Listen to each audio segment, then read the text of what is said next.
Start cherry. Good morning sir. Good morning madam and parents. My name is Sarit. My school name is Pawan School.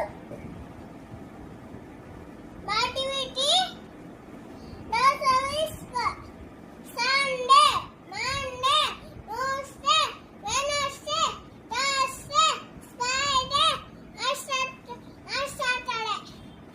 Thank you all. Thank you all. Please like, share, subscribe. subscribe. Hello అండి అందరికీ. So ఈ video ఏంటంటే బాబుకి tomorrow profile activity ఉంది. So అందుకోసం ఇంట్లో ఒకసారి practice చేయిస్తున్నాను. ఇప్పటి వరకు నిజంగా ఒక 50 టైమ్స్ చెప్పుంటానండి. 50 to 60 టైమ్స్ వరకు చెప్పుంటాను. ఏదో ఒక పాయింట్ ఖచ్చితంగా మిస్ చేస్తూనే ఉన్నాడు. ఇప్పుడు కూడా వీడియోలో ఐఎమ్ స్టడీయింగ్ నర్సరీ అనేది మర్చిపోయాడు. కానీ నిజంగా అండి పేరెంట్స్కి ఇది ఒక పెద్ద టాస్క్, పిల్లలకి నేర్పించాలి అనేది. కానీ తప్పదు, ప్రతి ఒక్క పేరెంట్ కూడా దీన్ని ఫేస్ చేయాలి. ఇలా మనం చేస్తేనే, వాళ్ళకి ప్రాక్టీస్ ఇప్పిస్తేనే వీళ్ళ ఫ్యూచర్ అనేది బాగుంటుంది. కాబట్టి తప్పదు. మీరేమంటారు కింద కామెంట్ చేయండి.